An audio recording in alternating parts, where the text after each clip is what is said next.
Hi friends, welcome to my channel. First time ನನ್ನ channel ನೋಡ್ತಾರೆ, subscribe ಮಾಡ್ಕೊಳ್ಳಿ friends. ಈ ವಿಡಿಯೋ ಇಷ್ಟ ಆದರೆ ಒಂದು ಲೈಕ್ ಕೊಡಿ. ಇವತ್ತೇನಪ್ಪ ಅಂದರೆ ಚಪಾತಿ ಉಳ್ಕೊಂಡಿತ್ತು, ಅದರಿಂದ ಏನಾದರೂ ಮಾಡೋಣ ಅಂದ್ಬಿಟ್ಟು ಅನ್ಕೋತಾ ಇದ್ದೆ. ಯಾವಾಗಲೂ ನಾವು ಚಪಾತಿ ಉಳಿದ್ರೆ ಈ ಥರ ಬೇರೆ ಬೇರೆ ಥರ ಮಾಡ್ಕೋತಾ ಇರ್ತೀವಿ. ಅದರಲ್ಲಿ ಇದು ಒಂದು ಸ್ವೀಟು ಮಾಡ್ಬೋದು, ಖಾರನೂ ಮಾಡ್ಬೋದು. ನಾನು ಇವತ್ತು ಸ್ವೀಟ್ ಮಾಡ್ತಾಯಿದ್ದೀನಿ. ಮಕ್ಕಳಿಗೆಲ್ಲ ತುಂಬ ಇಷ್ಟ ಆಗುತ್ತೆ. ಸುಮ್ಮನೆ ಚಪಾತಿ ಎಲ್ಲ ಒಂದು ಎರಡು ಉಳ್ಕೊಂಬಿಟ್ಟಿರುತ್ತೆ. ಅದನ್ನ ಏನು ಮಾಡ್ತೀವಿ, ಆಚೆ ಬಿಸಾಕ್ತೀವಿ, ನಾಯಿಗೆ ಹಾಕ್ತೀವಿ, ಇಲ್ಲ ಏನೋ ಮಾಡಿಬಿಟ್ಟು ಬಿಸಾಕ್ಬಿಡ್ತೀವಿ. ಅದನ್ನೇನಪ್ಪ ಮಾಡ್ಬೋದು, ಈ ಥರ ಒಂದು ಸ್ವೀಟ್ ಮಾಡಿಕೊಡಿ, ಮಕ್ಕಳಿಗೆ ತುಂಬ ಇಷ್ಟ ಆಗುತ್ತೆ. ಆ ಸ್ವೀಟ್ ಬಂದ್ಬಿಟ್ಟು ನೀವು ಚಪಾತಿಲಿ ಮಾಡಿದ್ದೀರ ಅಂತ ಮಕ್ಕಳಿಗೆ ಗೊತ್ತೇ ಆಗೋದಿಲ್ಲ, ಆ ಥರ ಇರುತ್ತೆ ಸ್ವೀಟು. ಟ್ರೈ ಮಾಡಿ. ಫಸ್ಟ್ಗೆ ಇದಕ್ಕೆ ನಾನು ಕಡಲೆಕಾಯಿ ಬೀಜ ಮತ್ತು ಹುರ್ಗಡ್ಲೆ, ಕೊಬ್ಬರಿ, ಬೆಲ್ಲ ಮತ್ತು ದ್ರಾಕ್ಷಿ ಗೋಡಂಬಿ, ಇದು ಏಲಕ್ಕಿ ಕಾಯಿ ತೊಗೊಂಡಿದ್ದೀನಿ. ಇದನ್ನು ಪುಡಿ ಮಾಡಿ ಮಿಕ್ಸಿಗೆ ಜಾರ್ಗೆ ಹಾಕ್ಕೊಂಡು ಪುಡಿ ಮಾಡ್ಕೋಬೇಕು ಇದನ್ನ ಚಪಾತಿನ. ನಾನು ಆಮೇಲೆ ಇದು ಕಡಲೆಕಾಯಿ ಬೀಜ ಒಂದು ಹುರ್ಕೋಬೇಕು.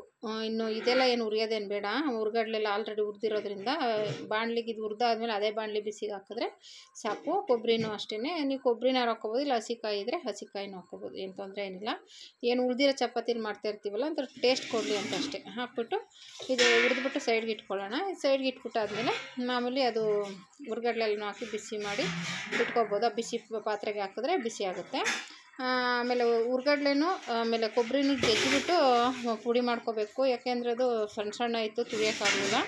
ಅಷ್ಟೊತ್ತಿಗೆ ಬೆಲ್ಲನೆಲ್ಲನೂ ಪಾತ್ರೆಗೆ ಹಾಕಿ ಬಿಸಿ ಮಾಡೋಕ್ಕಿಡೋಣ. ಇದೇನು ಪಾಕ ಬರಬೇಕು ಅಂತ ಏನಿಲ್ಲ, ಸ್ವಲ್ಪ ನೀರು ಹಾಕ್ಬಿಟ್ಟು ಅದು ಮುಳುಗೋ ಅಷ್ಟು ನೀರು ಹಾಕ್ಬಿಟ್ಟು ಕಾಯಬೇಕು. ಪಾಕ ಬರೋಂಗೆ ಏನು ಮಾಡ್ಕೋಬೇಕಾಗಿ ಇಲ್ಲ. ಇದು ಸ್ವಲ್ಪ ಕುದ್ದು ಅದು ನೀರು ಬೆಲ್ಲ ಕರಗಬೇಕು ಅಷ್ಟೇ.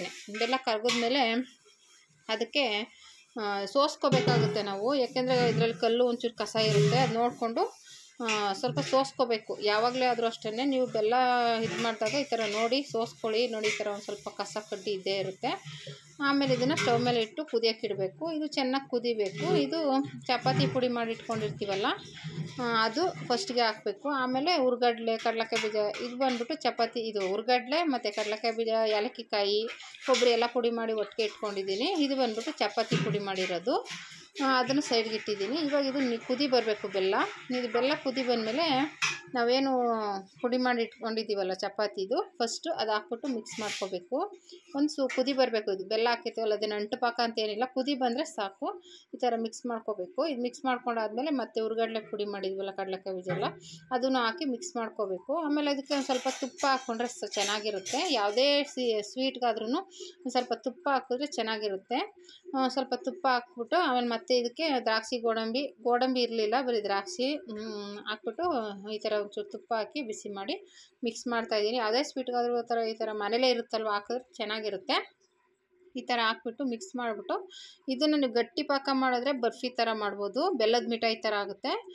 ನಾನು ಆ ಥರ ಜಾಸ್ತಿ ಪಾಕ ತೆಗಿದೇ ಇರೋದ್ರಿಂದ ಇದು ಉಂಡೆ ಥರ ಮಾಡ್ತಾಯಿದ್ದೀನಿ. ನಿಮಗೆ ಯಾವ ಥರ ಬೇಕಾದ್ರೂ ಮಾಡ್ಕೋಬೋದು.